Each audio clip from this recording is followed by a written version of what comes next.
Yang lagi di propaganda program sepak bola. Untuk mantap sekali. Kan kadang kita tuh suka dikasih saran gitu kayak jangan itu mah budaya barat. Waduh. Ternyata di Inggris juga sama. Mereka ini tidak ingin sepak bola tuh terkena budaya barat yang Amerika Yang gitu. mana? Tidak ingin terjadi Amerikanisasi. Misalnya dengan istilah it's football, soccer. Kan logonya tetap British. It's British. It's a ball. Kedengarannya malah aneh. Jadi si orang Inggris ini tuh ingin istilah sepak bola tuh ya football gitu. Betul. Nah kata-kata ini sering muncul jelang Piala Dunia untuk sekadar menyindir Republik Amerika Serikat. Oke. Jadi selain soccer, istilah PK juga sering jadi bahan cemoohan. Oke. Padahal PK itu istilah singkatan dari Partai Komunis. Bukan dong. Beda lagi dong. Aduh. Nah sebenarnya PK itu dari penalti kick. Penalti ya. kick. Di penalti kick di Amerika itu istilahnya PK. Sebenarnya kalau buat saya sih Amerikanisasi ini nggak apa-apa. Oke. Tapi jangan Vikinisasi. Wah. Karena dulu dia tuh tiba-tiba melontarkan kayak istilah 29 my age. Terus ada konspirasi kemakmuran. 29 my age ya. Ada konspirasi kemakmuran ya kita pilih ya. Aduh. Kudeta keinginan. Yo. Dan ada pidatonya Kak. Apa tuh? I have to my mind, I have to my soul, I have to my heart. I have to my mind, I have to my state, I have to get everything. If you wanna come to invest or come to my place, America, Europe, and everything Japanese and Asia, I'm ready for the there. Apa ya? Kenapa ya? Kepikiran dari mana bisa berubah? Jangan-jangan kalau sepak bola divikinisasi itu jadi bola yang berbenturan dengan gravitasi. Karena itu kan cuma nendang bola doang. Nah, dunia ini seperti enggan mendengarkan publik Paman Sam atau Amerika. Padahal Amerika Serikat punya konsep yang bisa bikin sepak bola sebenarnya makin menguntungkan untuk semua belah pihak lah. Betul. Nah, dalam dunia sepak bola sering terdengar teriakan against modern football. Nah, perkataan itu biasanya menyaring keluar dari mulut supporter garis keras sebuah kesebelasan. Nah, mereka ini kerap melancarkan protes kepada budaya sepak bola, terhadap budaya sepak bola lah. Karena mulai dari harga tiket sampai siaran televisi kan dikaitannya sama modern football gitu. Sedangkan kan kalau di Inggris pernah kita bahas itu tuh tentang budaya, tentang bagaimana masyarakat itu berbaur dengan olahraga tersebut. Ini tuh tulisannya Adri ya. Ini kalau nggak salah tulisannya tuh tahun 2020 atau 2021, tapi mirip banget dengan kondisi yang sekarang ada di Bandung Kak. Wah. Jadi dia nulis gini, mereka ini mendewakan nonton langsung ke stadion tanpa memikirkan masa depan klub, utamanya soal finansial. Waduh. Padahal siar televisi angkanya biasanya justru lebih besar dari pemasukan tiket. Oke. Harga tiket yang mahal tentu mengurangi jumlah penonton di stadion. Betul. Bahkan tidak jarang kelompok supporter melakukan boykot karena menolak harga tiket tersebut. Ini benar-benar kayak terjadi di mana ya? Masa depan. Namun itu bukanlah satu-satunya faktor dalam pengurangan jumlah penonton dalam stadion. Daya tarik pertandingan juga menjadi faktor karena ini juga yang sempat dikritik Kak. Dari pertandingan pertama Persib di GBLA. Kan biasanya kalau misalkan di Amerika tuh ada hiburan tengah Acara. Jadi orang lagi ada half time-nya. Half time. Dan hiburannya teh boneka Persib di penaltian gitu. Iya. Kalau cek orangnya. Jadi itu tadi mungkin daya tarik pertandingannya itu jadi faktor juga. Apakah layak nggak sih ngeluarin sampai 400.000 gitu untuk menonton pertandingan kayak gitu doang.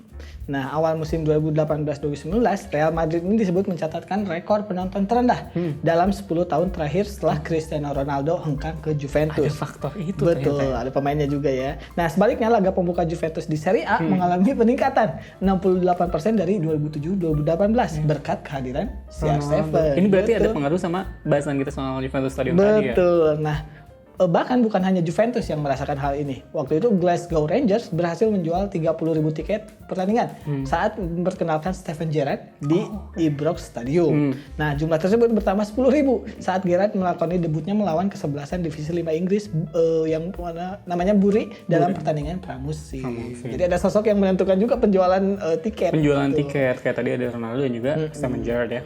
Tapi mendatangkan nama sebesar Cristiano Ronaldo atau Steven Gerrard ini nggak bisa dilakukan setiap musim. Benar ya. Jadi dan nggak bisa dilakukan sama semua tim. Ketika sebuah kesebelasan lagi berjuang jadi juara atau melakoni partai besar, jumlah penonton tentu akan berada di angka yang besar. Tapi juga bukan jaminan. Contohnya Tottenham Hotspur lawan Arsenal pada 2 Maret 2019. Partai bertajuk North London Derby itu bukan hanya mempertaruhkan gengsi antar rival, tapi juga tiket Liga Champions. Tapi Stadion Wembley cuma diisi sama 80 ribuan pengunjung. Waduh. Masih belum full gitu. Iya, nah padahal beberapa jam sebelumnya tiket untuk konser grup boyband asal Korea Selatan yaitu BTS baru saja habis terjual di tempat yang sama, Wembley Stadium. Angka tiket yang terjual untuk konser tersebut masih abu-abu. Tapi jika melihat kapasitas maksimal Wembley yang setiap emang tidak jarang menggelar konser, setidaknya 115.000 tiket itu terjual dalam waktu 90 menit. 90 menit langsung habis. Sold out. Jadi besarnya animo itu membuat BTS menggelar konser kedua di Wembley pada hari berikutnya. Berarti bayangkan itu 2 kali lipat penontonnya harusnya. 230.000. Iya. Dan langsung ludas. Sementara tiket Arsenal Tottenham sama-sama di London. Iya. Stadion belum nggak penuh-penuh amat. Luar gitu. biasa. Konser inilah yang bisa dicontoh publik football dari Amerika Serikat. Karena setiap pertandingan Super Bowl di Amerika Serikat selalu diisi dengan pertandingan saat jeda atau istilahnya itu adalah halftime show. Betul, tadi kita jadi istilah itu. Terkadang halftime show ini bahkan lebih dinanti daripada pertandingan yang sesungguhnya. Benar. Nah, andai kan sepak bola berani melakukan hal serupa, mungkin hal itu juga akan membentuk jumlah penonton yang datang ke stadion. Pada akhirnya pamor kesebelasan dan liga akan naik karena mereka ini memberikan tempat untuk sesuatu yang tidak eksklusif pada sepak bola. Pamor naik, pendapatan mereka juga ikut meningkat. Nah, hanya karena ada masa baru yang datang berkunjung. Jadi ya mungkin si orang yang nonton itu bukan datang buat fans bola, tapi cuma pengen datang halftime-nya, show-nya doang. Tapi kan yang penting membantu penjualan tiket dulu gitu. Padahal kalau misalnya Persib tuh bisa kayak misalkan Persib halftime show-nya dia ngundang misalkan Darso gitu. Betul. Jadi para penonton pop Sunda tuh pada datang. Atau ya mungkin kalau anak muda sedikit mereka mengundang siapa ya yang lagi diminati anak muda, Keisha Levonka gitu kan. Kan minimal orang datang ke stadion buat ngehujat gitu. Udah ya, itu sesuatu yang di luar sepak bola tadi, benar. Kenapa jadi ngundang Bayem? Nah, ini sebenarnya bukan hal yang baru ya. Mungkin emang terdengar aneh, tapi ide ini tuh bukan sesuatu yang asing sebenarnya. Liga Jepang udah sering menerapkan di setiap pertandingan mereka. Mereka ini menjalin kerjasama dengan salah satu saluran penyiaran DAZN dan pertandingan-pertandingan di negeri matahari terbit tersebut kerap mengundang penyanyi terkenal untuk menghibur penonton ketika turun minum. Keren. Dan alhasil katanya sangat jarang stadion di Jepang ini sepi pengunjung. Karena dengan hal ini kejadian-kejadian seperti final Piala FA 2013 mungkin bisa dihindari karena waktu itu Wigan Athletic gagal menjual 10.000 tiket untuk pertandingan semifinal melawan Millwall. Mereka ini bahkan sempat membukanya untuk umum sebelum mengembalikan tiket ke FA. Pertandingan semifinal Piala FA itu tidak pernah terbuka untuk umum sebelumnya. Jadi dikasih ke klub sebenarnya. Benar. Ya itu tadi mungkin karena ya dua klubnya kurang sama terkenal. Wigan, sama Millwall. Tapi semifinal Piala FA gitu. Masa sih gak ngedatangin penonton gitu. Benar. Kalau di Bandung ada manajemen klub yang di Bandung tuh bagi-bagi ke warga sekitar. Ayo nonton yuk, yang penting rame di stadion. Aduh, salah. Hal serupa juga bisa dilakukan di belahan dunia lainnya dan menyesuaikan dengan warga sekitar. Misalnya Elton John memainkan piano di Vicarage Road, Robbie Williams sebenarnya di saat Preston North End bertanding dan banyak lainnya. Jadi bayangkan Via Valen misalnya gitu ya, di tengah-tengah pertandingan antara Persebaya kontra PSS Sleman. Karena kan warga sana gitu. Jawa-Jawa lah ya. Atau Superman is Dead mengguncang Kapten Iwayan Dipta. Bayangkan jadi lagi nonton bola tiba-tiba tolak reklamasi. Itu banyak orang asing di pertandingan itu. Nah, pasti daya tarik dari sepak bolanya sendiri akan semakin bertambah. Jadi gak cuma orang yang pengen nonton bola gitu yang ke stadion, ada mungkin kalangan kayak anak-anak atau ibu-ibu juga bisa nonton. Benar. Ini sama yang dilakukan kayak American Got Talent.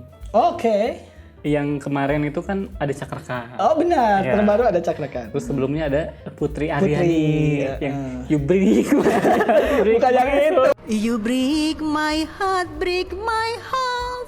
Oh, Putri Aryani yang benernya dong. You break. Ibu itu ada lagu yang baru lagi, dia apa ya? Wah itu dia bikin lagi loh. You Break My Heart udah lewat. Jadi Kak, itu kan video Putri Aryani itu baru kayak beberapa bulan yang lalu ya saat kita syuting. Tapi udah ada di kayak top 10 populernya di American Got Talent. Kayaknya lebih jumlah penonton terbanyak mereka juga deh. Bener. Di videonya. Si yang terbanyak kedua itu pesulap yang cewek dari Indonesia Kak. Betul. Si Sipsi tau gak sih? Yang hantu-hantuan. Secret Rihanna. Itu tuh peringkat kedua gitu. Dan mungkin itu pun yang dilakukan sama American Got Talent untuk mengambil masa baru dari Indonesia. Betul kan. Keren ya. Dan melihat tingkah sepak bola modern terkadang memang mengesalkan. Oke. Namun modernisasi itu juga seringkali membantu sepak bola untuk bisa lebih maju dari sebelumnya. Menolak modernisasi sepak bola sama saja meminta permainan yang dicintai dunia mati tertinggal tuntutan zaman. Tidak bisa beradaptasi lah pada ujungnya. Nah, kalau itu kan tadi soal Aturan, nggak aturan ya? apa ya tadi ya? Gimana lupa lagi. sih? Soal stadion Kak. Ya, bagaimana stadion itu harusnya menerapkan aturan baru gitu, supaya bisa mendatangkan penonton baru. Penonton baru yang datangnya banyak, nggak bosan juga. Tapi kalau yang sekarang kita bakal ngebahas soal aturan aneh soal berkendara di Amerika Serikat. Aduh, kalau tadi tentang aturan yang secara general ya. Kalau ini spesifik tentang berkendara di Amerika Serikat. Jadi kan kalau di Amerika ini sistemnya negara bagian. Betul. Setiap negara bagian ini punya aturannya masing-masing. Dan emang karena di mereka tuh jarak perjalanan antar negara bagian itu jauh. Jadi emang harus punya mobil, aturan berkendara yang baik juga. Sama kayak di Bandung, transportasi publiknya buruk. Wah, itu nggak sama dong. Itu jauh berbeda. Kotanya autopilot. Parah. Nah, jadi yang pertama, dilarang menyetir dengan mata tertutup di Alabama. Yang ini sih jangankan di Alabama, di negara lain juga harusnya. Kayaknya nggak boleh ya, kayak apalagi sambil tidur gitu. Kebanyakan mungkin mentalis. Oh, mentalis tuh jadi bisa. Kobuse. Bisa tuh mata tertutup. Tapi ternyata ya kan, jadi Kobuse ada yang ditutup. Itu tuh Kak, saya lihat di pesulap Ada triknya. Saya nggak pernah tahu loh ini. Jadi ternyata katanya si kainnya itu tuh tembus pandang. Ya, tapi kan biasanya ada check and recheck nih. Biasanya ada yang uji coba nih, nggak kelihatan kan? Baru diganti mungkin atau dibayar gitu. Transparan. Ada di konversor, ada pembohong ya ternyata. Yang kedua nih ada aturan dilarang menyetir sambil mundur di Arizona. Jadi dia harus maju terus. Oh, tadi kan nonton Tenet nggak? Nggak tahu tuh. Itu dia nyetir mobilnya mundur. Itu bukannya membahayakan semua orang ya. Apalagi nih Tenetnya 4 kali. Apa tuh? Tenet.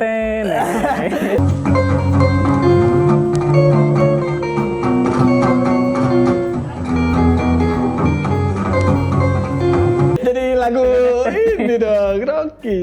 Yang ketiga, dilarang mencuci mobil tetangga tanpa izin di Los Angeles. Ya kalau dia mau nyuciin mobil kenapa ya? Jadi kan kadang kita tuh kalau misalkan habis minjem kendaraan suka nyuciin. Cuma kalau di Los Angeles baiknya minta izin dulu gitu. Ada ya, Aneh. mungkin ya intensinya mungkin bisa beda gitu ya. Benar. Nah, yang keempat nih ada dilarang menyetir mobil warna hitam. Setiap hari Minggu di Denver, Colorado. Rasis nih berarti. Abang mobil aja rasis nih. Amerika nih. Kenapa ya? Kenapa ya Kak? Gak boleh menyetir mobil warna hitam. Apa di hari itu doang gelap gitu kan nggak mungkin ya? Kan biasanya ada Apa mungkin ini Kak ada faktor kayak kalau hitam tuh dia menyerap sinar matahari sehingga Wah, mengakibatkan pemanasan global. aneh banget. Saya juga dari tadi baca peraturan ini kan harusnya ada dulu rapat gitu DPR-nya gitu. Iya. Kenapa dibuat aturan ini gitu? Apa coba ininya dilarang menyetir mobil hitam apa? Saya pengen tahu. Yang kelima, ini nggak bisa Mr. Bean nggak bisa ini. Itu benar. Dilarang menyetir tanpa setir di Illinois. Ini apa dia esper apa gimana Ya, dia bisa gimana lagi? cara nyetir tanpa setir tuh gimana? Tolong nggak ini Pemda Illinois. Kan Mr. Bean ada yang di atas. Iya, pakai gagang pel. Aduh. Yang keenam nih, dilarang jual beli mobil pada hari Minggu di Indiana. Dan dilarang membeli mobil pada Minggu di Maine. Ini hari Minggu tuh ada apa sih? Kenapa semua orang gak dilarang? Di sana. Ini yang terakhir. Dilarang duduk di tengah jalan dan membaca koran di Michigan. Pikir aja sendiri. Tolonglah. Orang dengan pemikiran ini juga tahu kalau baca koran di tengah jalan banyak bola nggak boleh. Aduh, itu tadi kayak Oke. pembahasan kita soal gimana cara membuat stadion bisa lebih ramai lagi. Betul. Dan juga yang terakhir tadi soal aturan aneh soal berkendara di Amerika Serikat. Nah, buat Anda yang ketinggalan nih, Anda bisa mengakses video ini di YouTube di kelaga.id. Jangan lupa untuk menyaksikan propaganda peringatan 20 untuk Anda hanya di channel setiap hari Minggu pukul 7:30 malam. Saya Ali Kanan, segenap kru yang bertugas undur diri. Wassalamualaikum warahmatullahi wabarakatuh. Salam olahraga. Salam olahraga. Hidup Persib. Di out. Jadi pesannya Tidak ada gunanya. di ber.